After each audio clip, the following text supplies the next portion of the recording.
أشهد أن لا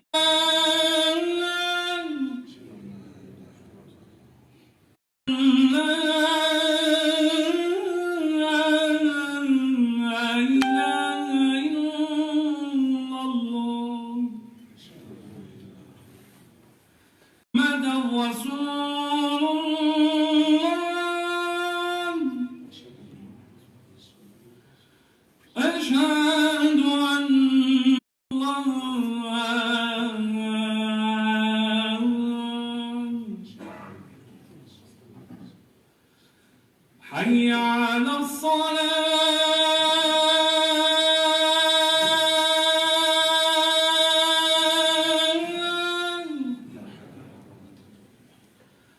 حي على الصلاة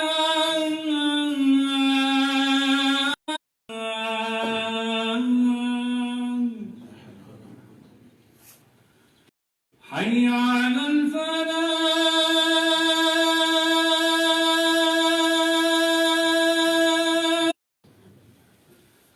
حي على الفلاح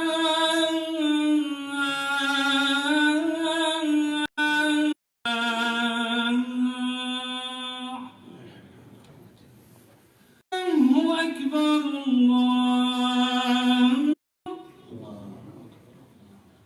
لا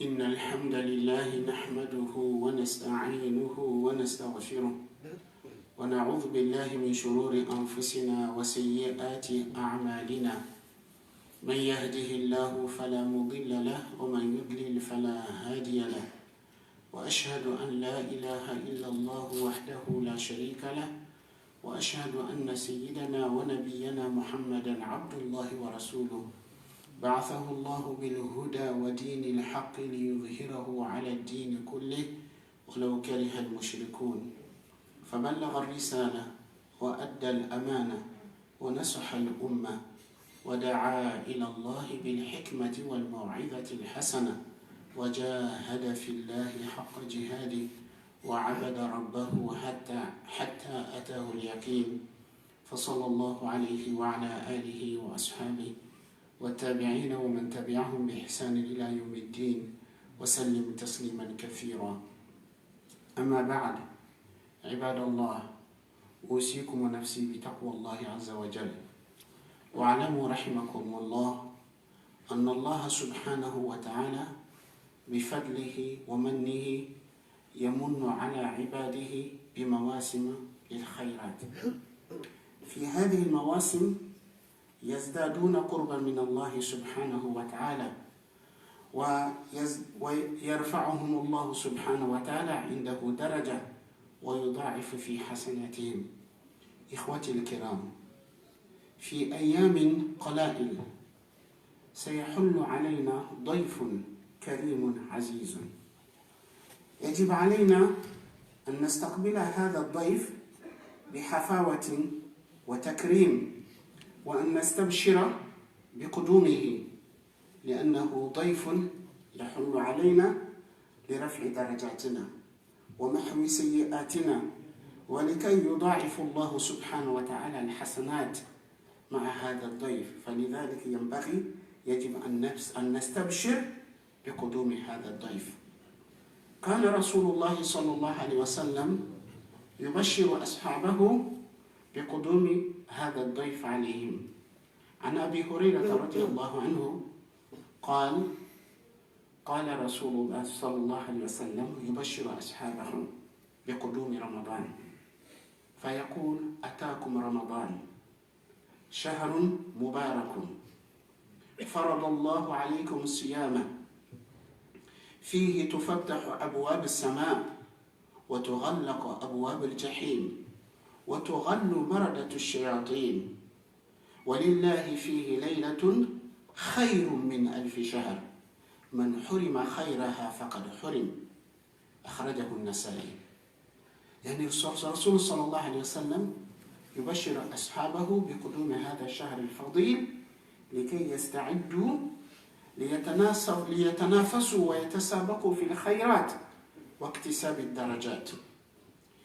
إخواني في الله، أولا ينبغي أن نستبشر بقدوم رمضان، وأن نشعر أننا محظوظون إذ بلغنا الله سبحانه وتعالى هذا الشهر الفضيل، لأن من وفقه الله سبحانه وتعالى في هذا الشهر فقد منحه الله سبحانه وتعالى فرصة عظيمة من أعظم الفرص لمغفرة الذنوب وبلوغ الجنة التي هي غاية ما يتمناه الإنسان المسلم.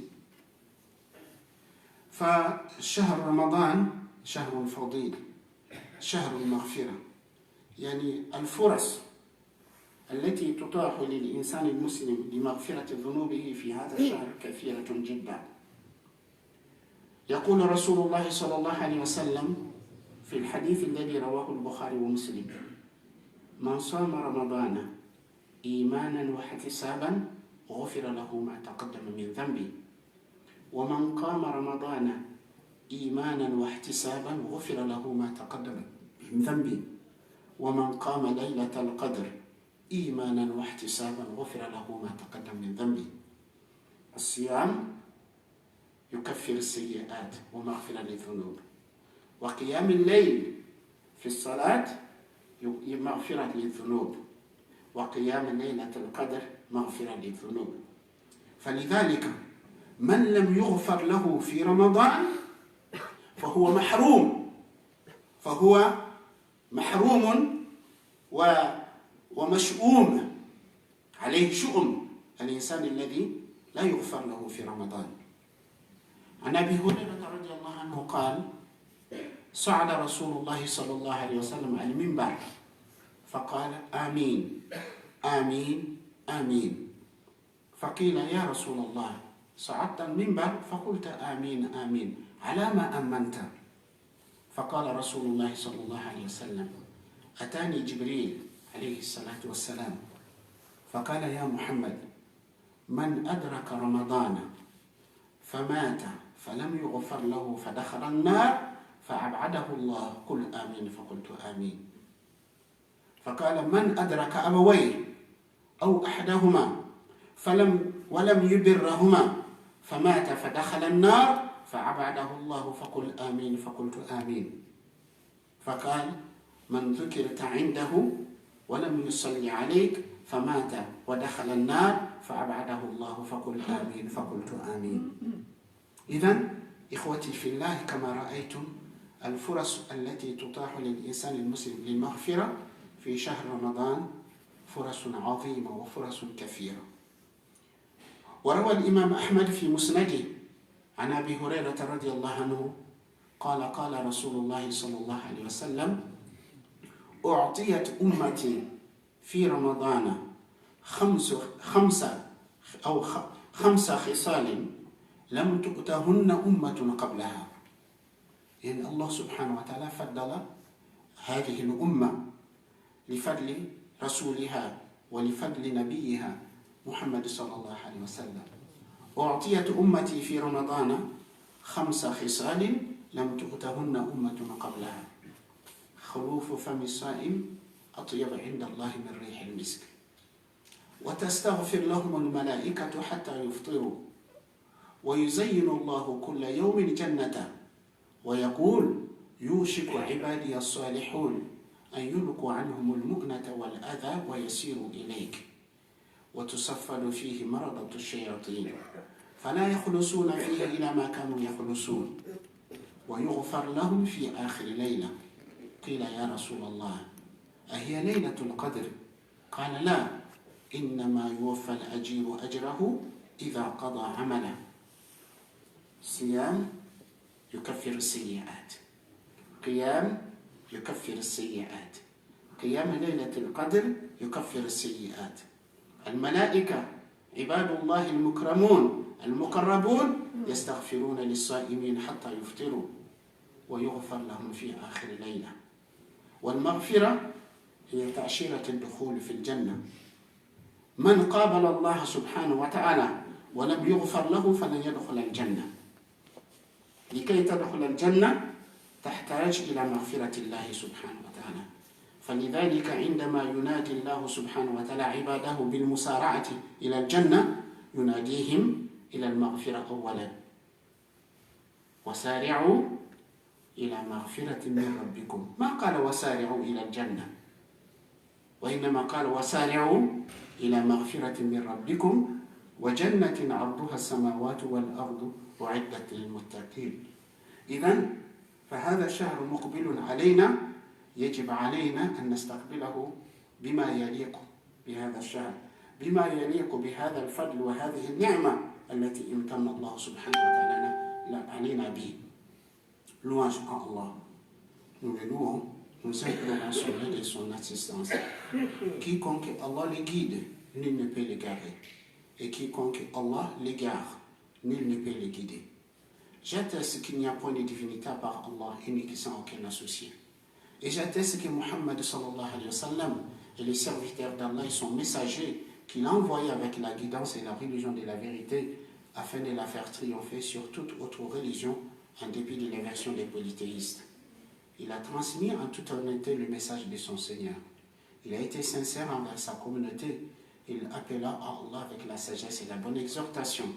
Il a lutté pour la cause d'Allah comme il se doit. Il a adoré son Seigneur jusqu'à ce que la certitude lui est parvenue. Que la paix et le salut de Dieu soient sur lui, sa famille, ses compagnons et sur tous ceux qui suivront leur voie jusqu'au jour de la rétribution. Serviteurs d'Allah, je vous recommande la crainte d'Allah subhanahu wa ta'ala.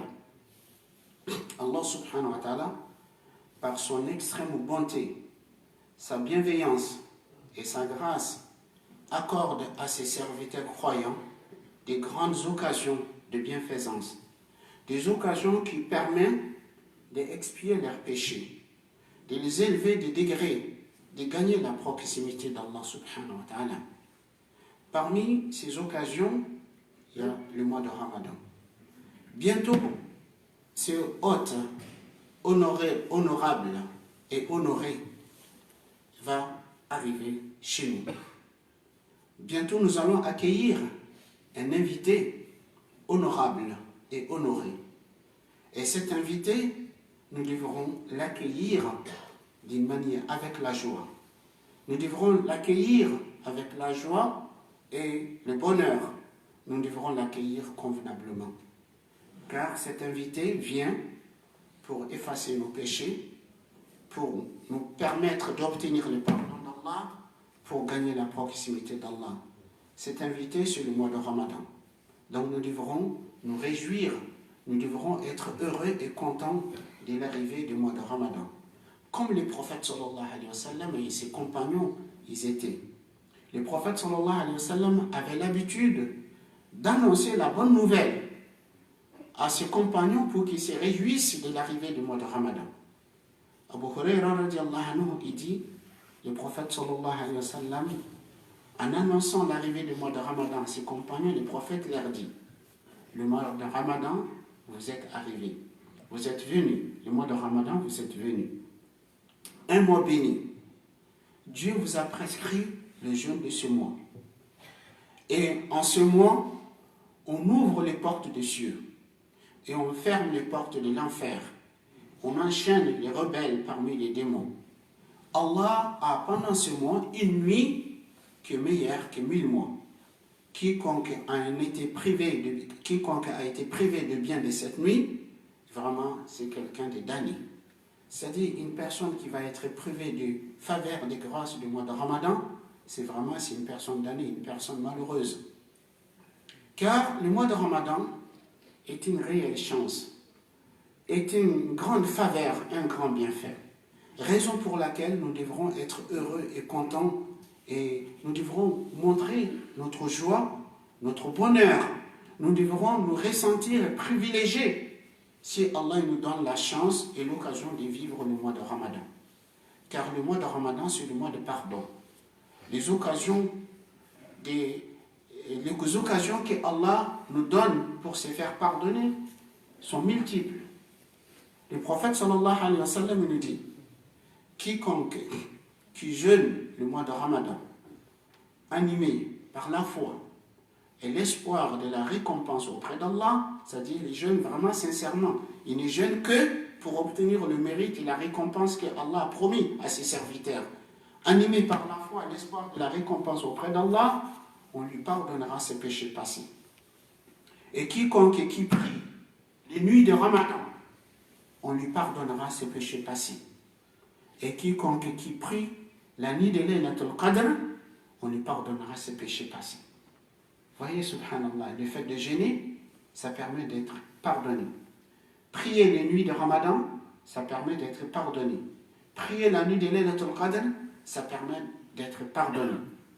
Donc, ce n'est pas seulement les seules occasions. Dans un autre hadith, le prophète sallallahu alayhi wa sallam, d'après Abu Huraira radiallahu anhu, dit, le prophète sallallahu alayhi wa sallam a dit 5 privilèges, 5 faveurs ont été accordées à ma communauté durant le mois de Ramadan qui n'ont été accordées à aucune autre communauté auparavant.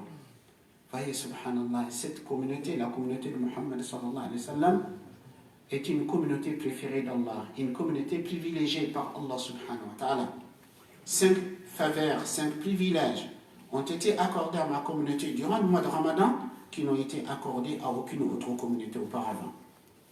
L'haleine du jeûneur est plus agréable auprès d'Allah que l'odeur de misk. Les anges implorent les pardons d'Allah en leur faveur jusqu'à la rupture du jeûne. Et chaque jour, Allah embellit le paradis en lui disant: bientôt mes serviteurs vertueux vont se décharger de leur fardeau, de leurs maux, ils viendront vers toi. Et on enchaîne le rebelle parmi les démons. Ils ne pourront pas atteindre ce qu'ils atteignaient en dehors de ce mois. Et on leur pardonnera la dernière nuit de Ramadan. Les compagnons, ils ont dit: ô messager d'Allah, s'agit-il de Laylatul Qadr? Le prophète sallallahu alayhi wa sallam dit: non. C'est tout simplement un ouvrier, quand il finit d'accomplir la tâche qu'on lui a donnée, il mérite qu'on lui donne entièrement son salaire. Donc vous voyez, le fait de jeûner, ça nous permet d'être pardonné. Le fait de prier les nuits de Ramadan, ça nous permet d'être pardonné. Le fait de prier Laylatul Qadr, ça nous permet d'être pardonné. Les anges, ces créatures nobles, rapprochées d'Allah, sont au service des croyants, implorent le pardon d'Allah en leur faveur jusqu'à la rupture du jeûne. Et on leur pardonne la dernière nuit de Ramadan. Donc c'est pour cette raison le prophète sallallahu alayhi wa sallam dit: celui qui n'arrive pas à se faire pardonner pendant le mois de Ramadan, c'est quelqu'un qui est vraiment malheureux, c'est quelqu'un vraiment qui est damné. Abu Huraira radiallahu anhu dit: un jour le prophète sallallahu alayhi wa sallam est monté sur le minbar, sur l'échelle où il prêchait. Quand il est monté sur la première marche, il dit Amin. Sur la deuxième marche, il dit Amin. Sur la troisième marche, il dit Amin.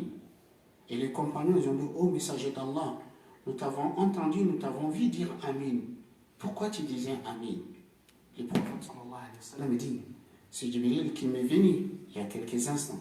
Il dit: ô Mohammed, celui qui vit le mois de Ramadan, celui qui vit le mois de Ramadan, du début jusqu'à la fin, et qu'il meurt et qu'il rentre au paradis, qu'il meurt, qu'il rentre en enfer, qui n'arrive pas à se faire pardonner, qu'il soit éloigné d'Allah, dit Amin, je dis Amin. Et ensuite il dit: ô Mohammed, celui qui trouve ses deux parents en vie, ou l'un de ses deux parents, qui ne leur obéit pas, il ne se montre pas bienveillant, respectueux à leur égard pour obtenir leur satisfaction, pour avoir l'accès au paradis, et qu'il meurt, qu'il rentre en enfer, qu'il soit éloigné d'Allah, dit Amin, je dis Amin. Il dit: celui celui dont, à sa présence, on mentionne ton nom, qui ne prie pas sur toi et qui meurt, qui rentre en enfer, qui soit éloigné, dis Amin, je dis Amin. Donc voyez, des occasions que Allah nous donne durant le mois de Ramadan pour se faire pardonner, c'est énorme. Mes chers frères et sœurs, le pardon, c'est ce qu'il y a de meilleur que l'un d'entre nous peut avoir. Car le pardon, c'est le visa d'entrée, c'est le visa d'accès au paradis. Si tu te présentes devant la porte du paradis et que tu n'as pas le pardon, tu n'auras pas l'accès au paradis. Raison pour laquelle Allah subhanahu wa ta'ala, quand il invite ses serviteurs à se hâter, à se rivaliser vers le paradis, il leur dit, hâtez-vous vers le paradis? Non. Hâtez-vous vers un pardon de la part de votre Seigneur et un paradis aussi large comme les cieux et la terre qui est préparé pour les pieux. Donc le Ramadan, c'est le mois de pardon. Mais le mois de pardon pour qui? Pour ceux qui ont su saisir cette chance et cette occasion qui leur a été offerte par Allah subhanahu wa ta'ala. Qu'Allah nous guide dans le droit chemin, qu'Allah nous assiste, qu'Allah nous donne l'occasion de vivre le mois de Ramadan et qu'Allah nous assiste, nous aide à l'adorer de la meilleure façon. أقول ما تسمعون وأستغفر الله لي ولكم ولسائر المسلمين من كل ذنب فاستغفروه إنه هو الغفور الرحيم.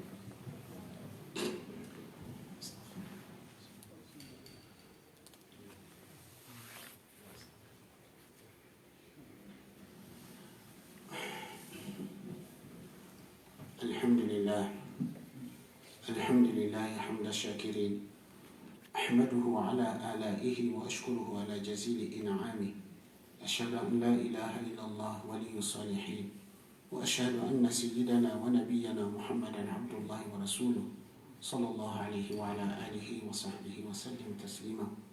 De quelle manière, de quelle façon le musulman doit accueillir le mois de Ramadan?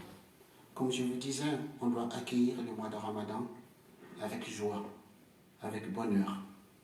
Montrer à Allah qu'on est content du fait qu'Allah nous a donné cette chance.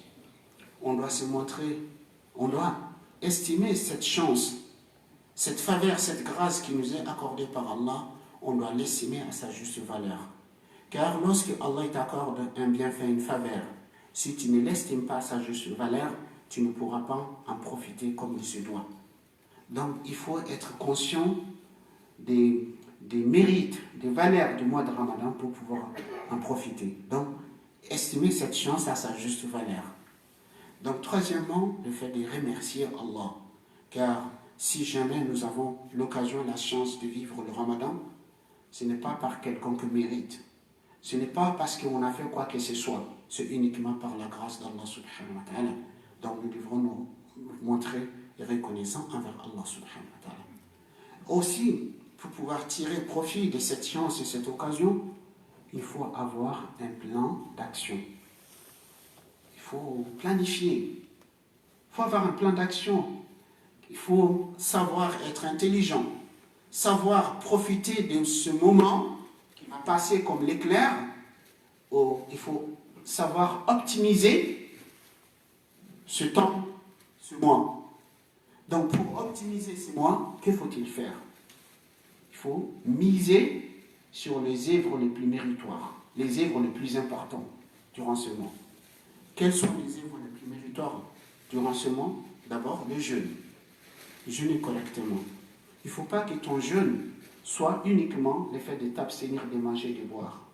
Le prophète sallallahu alayhi wa sallam lui dit, combien de jeûneurs n'auront rien de leur jeûne que le fait de rester affamés et assoiffés.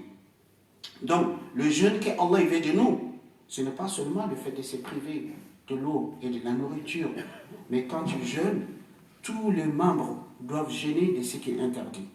Quand tu jeûnes, tu ne dois pas écouter ce qui est haram. Tu ne dois pas dire ce qui est haram, des mensonges, des médisances, des calomnies, des calomnies. Quand tu jeûnes, ta main doit jeûner. Quand tu jeûnes, tes yeux doivent jeûner. Et quand tu jeûnes, ta main, tes pieds doivent jeûner. Donc, jeûner, et que tous les membres doivent jeûner, mais tout ça uniquement pour plaire à Allah, pour obtenir la récompense d'Allah subhanahu wa ta'ala. Parce que l'œuvre la plus méritoire pendant le mois de Ramadan, c'est le jeûne. Les jeûnes, d'ailleurs, même les prophètes, Allah subhanahu wa ta'ala dit dans le hadith Qudsi, tous les œuvres des fils d'Adam lui appartiennent. La bonne action est multipliée par 10, sauf le jeûne. Le jeûne m'appartient. C'est moi qui en rétribuerai la récompense. Nul ne sait la récompense qu'Allah réserve aux jeûneurs à part Allah. C'est pour cela, la meilleure œuvre, la meilleure action que tu peux faire pendant le mois de Ramadan, c'est de jeûner correctement. Ensuite, le Coran. Parce que Allah subhanahu wa ta'ala, il a choisi ce mois pour la révélation du Coran. Le prophète sallallahu alayhi wa sallam, Jibril est venu le rencontrer pendant le mois de Ramadan, étudier le Coran avec le prophète sallallahu alayhi wa sallam. Le meilleur des anges, Jibril alayhi salatu wa sallam, avec le meilleur des hommes, Muhammad sallallahu alayhi wa sallam, avec le meilleur des livres, le Coran, dans le meilleur mois, la rencontre de meilleurs. Si tu veux être parmi les meilleurs, il faut nouer une relation étroite, une relation intime avec le Coran durant ce mois. Lire le Coran, apprendre le Coran, chercher à comprendre le Coran, méditer le Coran, écouter le Coran, passe ton temps avec le Coran. Donc, le Coran, le jeûne, le Coran, les prières nocturnes pendant le mois de Ramadan, et surtout les prières dans les 10 dernières nuits où il se trouve Laylatul Qadr.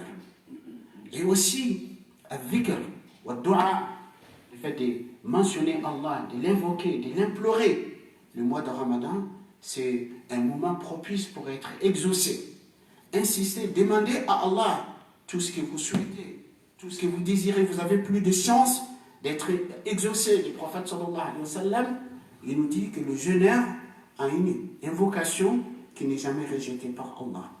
Donc, évoquez Allah subhanahu wa ta'ala beaucoup et invoquez-le beaucoup pendant le mois de Ramadan. Et il faut aussi œuvrer dans le bien. Toute occasion de faire du bien, de venir en aide à quelqu'un, de soulager quelqu'un, de réconforter quelqu'un, de se montrer charitable, de faire l'aumône, faites-le. Ibn Abbas dit, le prophète était le plus généreux des hommes. Et le prophète était encore beaucoup plus généreux le moment où Jibril venait étudier le Coran avec lui. Le prophète était encore plus généreux que le vent qui souffle. Ça dit pendant le mois de Ramadan. Générosité, l'aumône, la bienfaisance, les bonnes actions, les bonnes œuvres pendant le mois de Ramadan, en même temps, tout en évitant de faire du mal, de commettre des péchés. Comme les hasanats sont multipliés pendant le mois de Ramadan, de même aussi as-sayyi'at, les mauvaises actions, sont multipliées aussi pendant le mois de Ramadan. Donc évitez de causer des torts aux gens, évitez de faire du mal, évitez de commettre des péchés. Comme ça, vous allez profiter de cette chance, de cette occasion que Allah vous donne. Qu'Allah subhanahu wa ta'ala, par sa grâce et sa miséricorde, nous donne l'occasion et la chance de vivre le mois de Ramadan. Qu'Allah nous assiste d'œuvrer dans le bien. Qu'Allah subhanahu wa ta'ala agrée nos efforts. Qu'Allah subhanahu wa ta'ala nous préserve du péché et du mal. Allah wa sallu wa sallim ala khatam al-anbiya'i wa imam al-mursalin. محمد بن عبد الله عليه أفضل الصلاة وأتم التسليم فإن الله أمركم بذلك في محكم تنزيل فقال عز من قائل إن الله وملائكته يصلون على النبي يا أيها الذين آمنوا صلوا عليه وسلموا تسليما اللهم صل وسلم وبارك وأنعم على عبدك ورسولك محمد وارض اللهم عن الصحابة أجمعين وعن التابعين ومن تبعهم بإحسان إلى يوم الدين وعنا معهم بمنك وكرمك يا أرحم الراحمين اللهم يا الله يا أرحم الراحمين اللهم بلغنا شهر رمضان اللهم بلغنا شهر رمضان اللهم يا الله إذا بلغتنا رمضان فأعنا على ذكرك وشكرك وحسن عبادتك اللهم تقبله منا برحمتك يا أرحم الراحمين اللهم فرج هم المهمومين من المسلمين ونفس كرب المكروبين وقض الدين عن المدينين واشف مرضانا ومرضى المسلمين برحمتك يا أرحم الراحمين يا رب العالمين. Nous avons des frères qui nous demandent de faire dua. L'un de nos frères, il a son frère qui est gravement malade, qui nous demande de faire dua pour lui, et un autre son père qui est à la phase finale de sa vie, qui nous demande de faire dua. Donc nous demandons à Allah subhanahu wa ta'ala, par sa grâce et sa miséricorde, celui les guérisseurs, qui guérissent tous les malades des musulmans, qui guérisse toutes les personnes qui me demandent de faire droit pour eux, qu'il accorde sa grâce et sa miséricorde à ceux qui décèdent, qui soulage ceux qui sont souffrants, qu'Allah subhanahu wa ta'ala nous donne une belle façon de conclure et de quitter cette vie. Car ce qui est important dans cette vie, c'est de quitter en bon terme avec Allah subhanahu wa ta'ala. Qu'Allah subhanahu wa ta'ala, Ya Allah, Allahumma arzuqna husna al-khatima, Allahumma arzuqna husna al-khatima, Allahumma arzuqna husna al-khatima, Allahumma tawaffana wa anta radin anna ghayra ghadban, برحمتك يا أرحم الراحمين يا رب العالمين. عباد الله إن الله يأمر بالعدل والإحسان وإيتاء ذي القربى وينهى عن الفحشاء والمنكر والبغي يعظكم لعلكم تذكرون فاذكروا الله العظيم الجليل يذكركم واشكروه على نعمه يزدكم ولذكر الله أكبر والله يعلم ما تصنعون وقوموا إلى صلاتكم يرحمكم الله.